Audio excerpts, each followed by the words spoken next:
찬송가 212장 함께 찬양하겠습니다.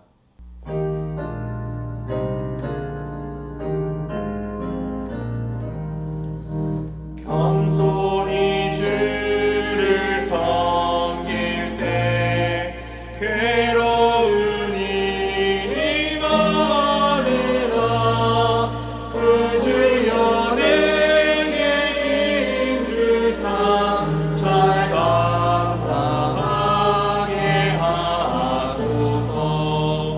인자한 말을 가지고 사람을 감화시키며 갈 길을 잃은 무리를 잘 인도하게 하소서. 그 주의 귀한 인내를 깨달아 알게 하시고 굳건한 믿음 주셔서 늘 승리하게 하소서. 장래의 영광 비추사 소망이 되게 하시며 그 주와 함께 살면서 참 평강 얻게 하소서.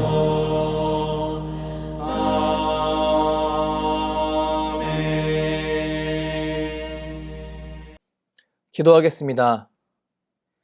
사랑의 하나님, 우리를 주의 전에 불러주시고 새벽 제단을 쌓게 하시니 무한 감사를 올려드립니다. 나의 마음과 나의 소원을 주께 올려드리는 이 시간, 주님의 음성이 우리 심령 가운데 들려지길 원합니다. 연약한 우리 영혼을 주의 말씀과 사랑으로 채워 주시옵소서. 주께 믿음으로 나오는 모든 백성에게 하나님과 동행하는 복을 더하여 주시옵소서.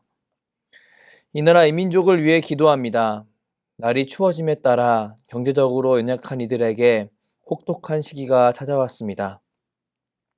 긍휼의 하나님, 도움의 손길을 주시옵소서. 도울 수 있는 이와 연약한 이가 잘 연결되게 하시고 연약한 이가 그를 망치는 일에 머무는 것이 아니라 그를 능히 도우시고 세우실 수 있는 하나님 아버지께 나오게 하여 주시옵소서.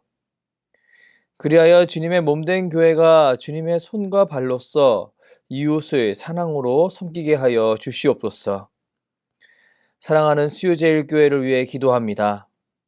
주님의 오심을 기다리는 성도들 가운데 하나님만이 주실 수 있는 평안을 주시옵소서.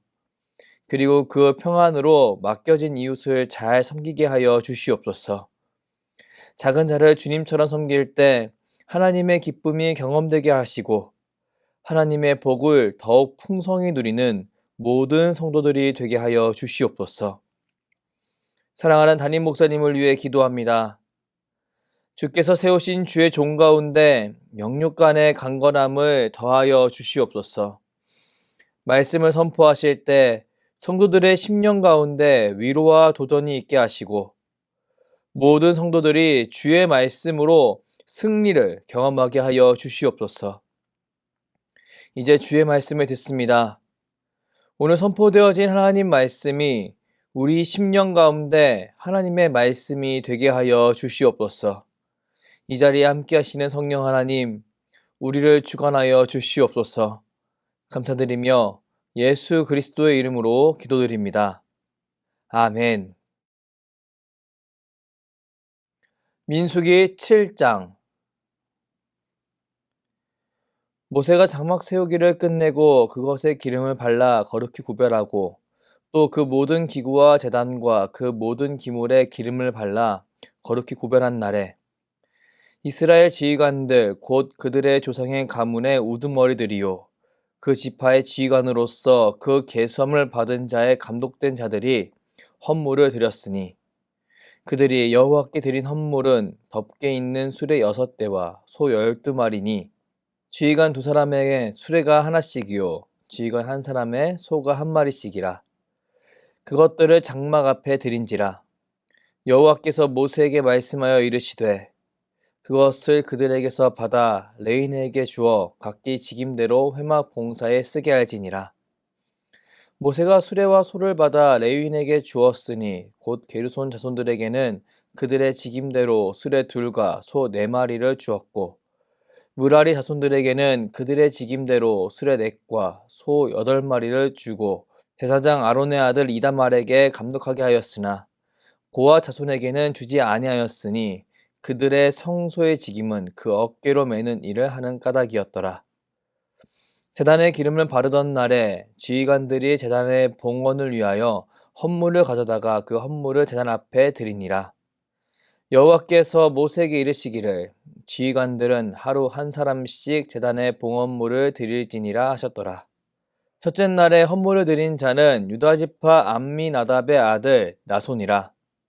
그의 헌물은 성소의 세겔로 130세겔 무게의 음반 하나와 70세겔 무게의 음발이 하나라. 이 두 그릇에는 소재물로 기름 섞은 고운 가루를 채웠고 또 10세겔 무게의 금그릇 하나라. 그것에는 향을 채웠고 또 번제물로 소송아지 1마리와 순양 1마리와 1년 된 어린 순양 1마리이며 속죄제물로 순염소 1마리이며 화목제물로 소 2마리와 순양 5마리와 순염소 5마리와 1년 된 어린 순양 5마리라. 이는 암미나답의 아들 나손의 헌물이었더라. 둘째 날에는 이사갈의 지휘관 수알의 아들 느다넬이 헌물을 드렸으니 그가 드린 헌물도 성소의 세겔로 130세겔 무게의 음반 하나와 70세겔 무게의 음발이 하나라. 이 두 그릇에는 소재물로 기름 섞은 고운 가루를 채웠고 또 10세겔 무게의 금그릇 하나라. 그것에는 향을 채웠고 또 번제물로 소송아지 1마리와 순양 1마리와 1년 된 어린 순양 1마리이며 속죄제물로 순염소 1마리이며 화목제물로 소 2마리와 순양 5마리와 순염소 5마리와 1년 된 어린 순양 5마리라. 이는 수알의 아들 느다넬의 헌물이었더라. 셋째 날에는 스불론의 자손의 지휘관 헬론의 아들 엘리압이 헌물을 드렸으니 그의 헌물도 성소의 세겔로 130세겔 무게의 음반 하나와 70세겔 무게의 음발이 하나라. 이 두 그릇에는 소재물로 기름 섞은 고운 가루를 채웠고 또 10세겔 무게의 금그릇 하나라. 이것에는 향을 채웠고 또 번제물로 수송아지 1마리와 순양 1마리와 1년 된 어린 순양 1마리이며 속죄제물로 순염소 1마리이며 화목제물로 소 2마리와 순양 5마리와 순염소 5마리와 1년 된 어린 순양 5마리라. 이는 헬론의 아들 엘리압의 헌물이었더라. 넷째 날에는 루벤 자손의 지휘관 스데울의 아들 엘리술이 헌물을 드렸으니 그의 헌물도 성소의 세겔로 140세겔 무게의 은쟁반 하나와 70세겔 무게의 은발이 하나라. 이 두 그릇에는 소재물로 기름을 섞은 고운 가루를 채웠고 또 10세겔 무게의 금그릇 하나라. 이것에는 향을 채웠고 또 번제물로 소송아지 1마리와 순양 1마리와 1년 된 어린 순양 1마리이며 속죄제물로 순염소 1마리이며 화목제물로 소 2마리와 순양 5마리와 순염소 5마리와 1년 된 어린 순양 5마리라. 이는 스데울의 아들 엘리술의 헌물이었더라. 다섯째 날에는 시므온의 자손의 지휘관 수리사떼의 아들 스울미엘이 헌물을 드렸으니 그 헌물도 성소의 세겔로 130세겔 무게의 은쟁반 하나와 70세겔 무게의 은발이 하나라. 이 두 그릇에는 소재물로 기름 섞은 고운 가루를 채웠고 또 10세겔 무게의 금그릇 하나라. 이것에는 향을 채웠고 또 번제물로 수송아지 1마리와 순양 1마리와 1년 된 어린 순양 1마리이며 속죄제물로 순염소 1마리이며 화목제물로 소 2마리와 순양 5마리와 순염소 5마리와 1년 된 어린 순양 5마리라. 이는 수리사떼의 아들 스룰미엘의 헌물이었더라. 여섯째 날에는 갓자손의 지휘관 두엘의 아들 엘리아삽이 헌물을 드렸으니 그의 헌물도 성소의 세겔로 130세겔 무게의 은쟁반 하나와 70세겔 무게의 은발이 하나라.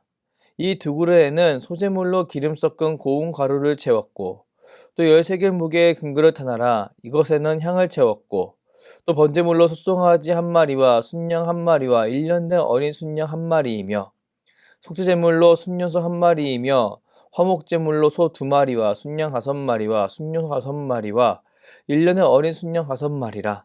이는 두엘의 아들 엘리아삽의 헌물이었더라. 일곱째 날에는 에브라임 자손의 지휘관 암미우스의 아들 엘리사마가 헌물을 드렸으니 그의 헌물도 성소의 세길로 130세겔 무게의 은쟁반 하나와 70세겔 무게의 은발이 하나라. 이 두 그릇에는 소제물로 기름 섞은 고운 가루를 채웠고 또 10세겔 무게의 금그릇 하나라. 이것에는 향을 채웠고 또 번제물로 수송아지 1마리와 순양 1마리와 1년의 어린 순양 1마리이며 속죄제물로 순년소 1마리이며 화목제물로 소 2마리와 순양 5마리와 순년소 5마리와 1년의 어린 순양 5마리라. 이는 암미우스의 아들 엘리사마의 헌물이었더라. 여덟째 날에는 므낫세 자손의 지휘관 브다술의 아들 가말리엘이 헌물을 드렸으니 그 헌물도 성소의 세겔로 130세겔 무게의 은쟁반 하나와 70세겔 무게의 은발이 하나라. 이 두 그릇에는 소제물로 기름 섞은 고운 가루를 채웠고 또 10세겔 무게의 금그릇 하나라. 이것에는 향을 채웠고 또 번제물로 수송아지 1마리와 순양 1마리와 1년의 어린 순양 1마리이며 속죄제물로 순년소 1마리이며 화목제물로 소 2마리와 순양 5마리와 순년소 5마리와 1년의 어린 순양 5마리라. 이는 부다술의 아들 가말리엘의 헌물이었더라. 아홉째 날에는 베냐민 자손의 지휘관 기드오니의 아들 아비단이 헌물을 드렸으니 그의 헌물도 성소의 세겔로 130세겔 무게의 은쟁반 하나와 70세겔 무게의 은발이 하나라. 이 두 그릇에는 소제물로 기름 섞은 고운 가루를 채웠고 또 10세겔 무게의 금그릇 하나라. 이것에는 향을 채웠고 또 번제물로 숫송아지 1마리와 순양 1마리와 1년의 어린 순양 1마리이며 속죄제물로 소순염소 1마리이며 화목제물로 소 2마리와 순양 5마리와 순년소 5마리와 1년된 어린 순양 5마리라. 이는 기드오니의 아들 아비단의 헌물이었더라. 열째 날에는 단자손의 지휘관 암미사대의 아들 아히에셀이 헌물을 드렸으니 그의 헌물도 성소의 세겔로 130세겔 무게의 은쟁반 하나와 70세겔 무게의 은발이 하나라. 이 두 그릇에는 소제물로 기름 섞은 고운 가루를 채웠고 또 10세겔 무게의 금그릇 하나라. 이것에는 향을 채웠고 또 번제물로 수송아지 1마리와 순양 1마리와 1년의 어린 순양 1마리이며 속죄제물로 순년소 1마리이며 화목제물로 소 2마리와 순양 5마리와 순년소 5마리와 1년의 어린 순양 5마리라. 이는 암미사대의 아들 아히에셀의 헌물이었더라. 11째 날에는 아셀의 자손의 지휘관 오그란의 아들 바기엘이 헌물을 드렸으니 그의 헌물도 성소의 세겔로 130세겔 무게의 은쟁반 하나와 70세겔 무게의 은발이 하나라. 이 두 그릇에는 소제물로 기름 섞은 고운 가루를 채웠고 또 10세겔 무게의 금그릇 하나라. 이것에는 향을 채웠고 또 번제물로 숫송아지 1마리와 순양 1마리와 1년의 어린 순양 1마리이며 속죄제물로 순년소 1마리이며 화목제물로 소 2마리와 순양 5마리와 순년소 5마리와 1년의 어린 순양 5마리라. 이는 오그란의 아들 바기엘의 헌물이었더라. 12째 날에는 납달리 자손의 지휘관 에난의 아들 아히라가 헌물을 드렸으니 그의 헌물도 성소의 세겔로 130세겔 무게의 은쟁반 하나와 70세겔 무게의 은발이 하나라.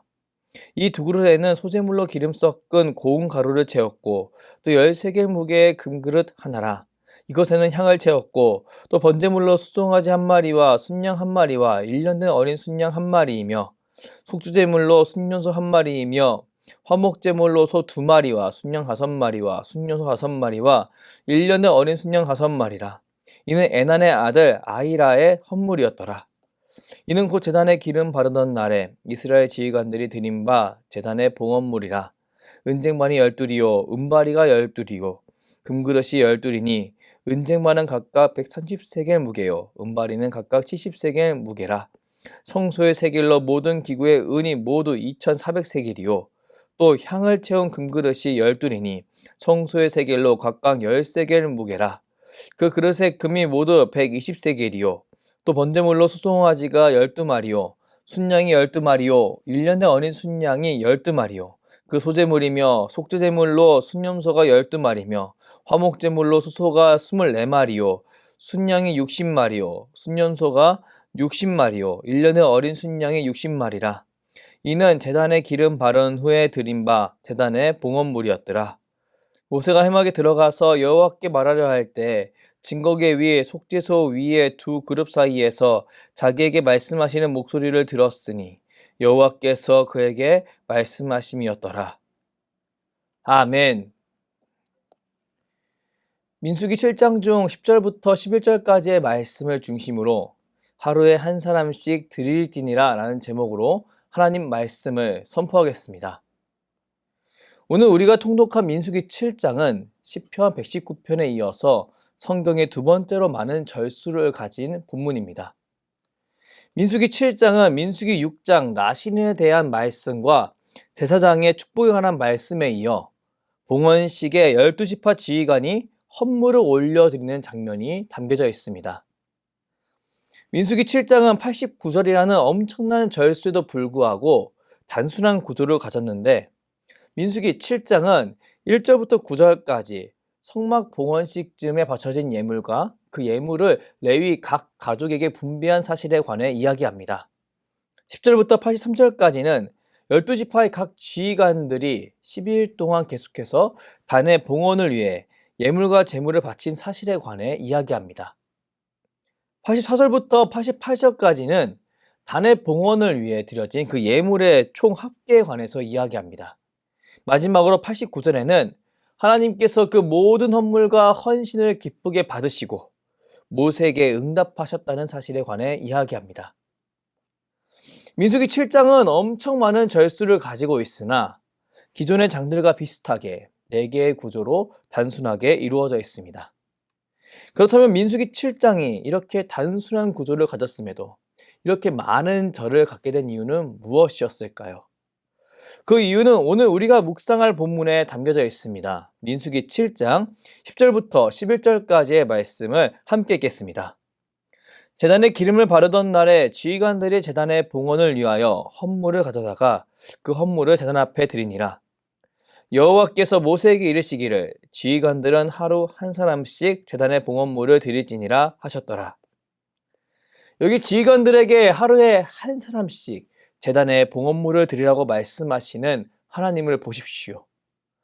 하나님은 분명히 하루에 모두 몰아서 제사를 드릴 수 있음에도 불구하고 지휘관들이 하루에 한 번씩 제사를 치르게 만드셨습니다. 무려 12일간 똑같은 제물과 예물이 사람과 지파만 달라진 채로 하나님께 올려드리게 된 것입니다. 본문 10절에서 11절에 있는 하나님의 명령 이후에 12절부터 83절까지 이어지는 말씀을 보면 계속해서 지파를 대표하는 지휘관이 130세겔의 무게가 나가는 은발 하나, 70세겔의 무게가 나가는 은발이 하나, 10세겔의 무게가 나가는 금 그릇 하나, 소재 제물로 고운 가루와 향, 번제 제물로 숫송아지 하나와 순양 하나와 어린 순양 하나, 속죄 제물로 순념소 하나, 화목 제물로 소 2과 순양 5과 순염소 5과 어린 순양 5을 바치는 것을 볼 수 있습니다. 이 모습은 지파와 지휘관의 이름만 제외하고 무려 70절의 분량 동안 동일하게 이루어집니다. 우리는 이렇게 반복되는 말씀을 통해 지루함을 느낄 수 있습니다. 하지만 이 말씀을 처음 접하게 되는 각 지파의 자손들은 하나님께 올려드리는 봉헌의 의미가 강조되는 것을 느끼게 되었습니다. 왜냐하면 히브리 민족에게 언어의 반복은 그 언어의 강조를 의미하기 때문입니다. 우리는 이런 강조되는 봉헌 예식을 통해 그리고 그 안에서도 세밀하게 모든 지파의 지휘관의 이름이 나오는 것을 통해 우리 하나님께서 모든 백성의 참 주인이 되길 원하시고 모든 백성이 주님께 헌신된 삶을 살기를 강력하게 원하시고 계신다는 것을 우리는 깨달아야 할 수 있습니다. 민수기 7장 전에 각 지파 인원수를 떠올려 보십시오. 한 민족이라고 할지라도 각 지파마다는 인구수의 차이가 있었습니다. 이스라엘 민족에는 많은 지파가 있는 반면 적은 지파도 있었습니다. 너무나 선명한 인구수 차이, 성막을 중심으로 진을 친 이스라엘 상황에서는 너무나 분명하게 보였을 것입니다. 그리고 그 차이로 인해 누군가는 우월성을, 누군가는 열등감을 느꼈을지 모릅니다. 하지만 하나님은 하나님의 제단을 세울 때, 하나님의 제단을 봉헌할 때 모든 지파가 동일하게 이름을 올리고 헌물을 동일하게 드리도록 명령하셨습니다. 그리고 이 모든 명령을 통해서 하나님께 헌신하는 삶은 지파의 크기와 상관없다는 사실을 분명히 드러내셨습니다. 바로 하나님이 모든 지파와 동일하게 관계 맺기 원하시는 분이심을 드러내신 것입니다. 우린 모든 지파가 다 봉헌하는 모습을 통해, 그리고 이 모습이 12번으로 나누어져서 반복되어지는 것을 통해 하나님께서 이스라엘 민족에게 하나님의 백성으로서의 자긍심을 심어주고 싶어 하신다는 것을 알 수 있습니다. 하나님께 봉헌하는데 그 어떤 지파도 소외된 지파는 없었습니다. 하나님께 부름받은 레위 지파를 제외하곤 모든 지파는 하나님께 헌물을 올려드렸습니다. 사랑하는 성도 여러분, 우리는 이스라엘 백성과 동일한 하나님 나라의 백성입니다. 이런 우리는 그들이 봉헌식을 앞두고 헌물을 올려드렸듯이 주님의 몸된 교회를 위해 봉사해야 하는 사역이 맡겨졌습니다. 바로 모든 성도는 하나님의 사역을 감당해야 하는 사역자로 부름받은 겁니다. 그런데 여기 질문이 있습니다. 왜 하나님은 자신의 백성에게 사역을 허락하신 걸까요? 왜 헌물을 올려달라고 명령하시는 걸까요? 저는 이 사역의 자리가 우리가 하나님과 연결되는 자리이기 때문에 하나님께서 우리에게 사역을 허락하셨다고 믿습니다. 하나님은 능히 모든 일을 감당하실 수 있는 전지전능하신 분이십니다. 그런 하나님이 무슨 일을 진행하시는데 과연 피조물의 도움이 필요할까요? 원칙적으로 필요하지 않으실 것입니다. 하지만 하나님은 그럼에도 불구하고 우리를 하나님의 백성으로 부르셨고 우리에게 하나님 나라를 위한 사역을 맡기셨습니다. 저는 이렇게 하나님께서 우리에게 사역을 맡기신 이유, 바로 하나님께서 우리가 믿음의 길을 잘 걸을 수 있도록 자긍심을 더해주기 위해서 우리를 부르셨다고 믿습니다. 하나님은 너무나 미약한 존재에게 너무나 거대한 하나님 나라를 위한 일을 시킴으로, 그리고 그것을 함께 성취시키심으로 우리의 존재에 힘을 불어넣으십니다. 우리가 살아갈 이유를 만드시고 우리가 최선을 다해야 하는 이유가 되어주십니다. 사랑하는 성도 여러분, 하나님이 허락하신 사역의 자리를 소중히 여기시길 바랍니다. 하나님은 사역이라는 믿음의 고백을 기쁘게 받으시며 89절에 나와 있듯 하나님의 음성을 들려주십니다. 분명히 하나님께서 우리의 사역을 기뻐하시며 우리의 사역을 바라보시리라 믿습니다. 이제 12월 연말이 되었습니다. 이제 우리는 각 사역을 내년에도 잘 섬길 것을 결단하는 시간을 갖습니다. 저는 저와 여러분이 이런 시기에 하나님께 온전히 나아가는 복된 성도들이 되기를 축복합니다. 끝까지 주께 충성을 다하는 저와 여러분이 되기를 축복합니다. 그렇게 나아갈 때 분명히 하나님께서 더 큰 기쁨을 더하시고 평안을 주시며 주와 함께 걸어가는 이 모든 발걸음에 힘을 주시리라 확신합니다. 기도하겠습니다. 아버지 하나님, 주의 말씀을 통해 모든 백성이 하나님께 헌신되기 원하시는 하나님의 마음을 알게 하시니 감사합니다. 우리에게 맡겨진 사역의 자리는 하나님이 주시는 자긍심을 온전히 누릴 수 있는 복된 자리임을 믿습니다. 주가 주시는 평안과 기쁨을 기대하며 믿음으로 결단하는 모든 성도들이 되게 하여 주시옵소서. 그리하여 각자의 자리를 충성되이 지킴으로 주님의 몸된 교회가 든든히 세워져가는 복된 경험을 하게 하여 주시옵소서. 더 나아가 주의 전을 세울 때 주가 우리 가정을 붙드시는 역사를 경험하게 하여 주시옵소서. 감사드리며 주께서 가르쳐 주신 기도로 기도하오니 하늘에 계신 우리 아버지, 아버지의 이름을 거룩하게 하시며 아버지의 나라가 오게 하시며 아버지의 뜻이 하늘에서 같이 땅에서도 이루어지게 하소서. 오늘 우리에게 일용할 양식을 주시고 우리가 우리에게 잘못한 사람을 용서하여 준 것 같이 우리 죄를 용서하여 주시고 우리를 시험에 빠지지 않게 하시고 악에서 구하소서. 나라와 권능과 영광이 영원히 아버지의 것입니다. 아멘.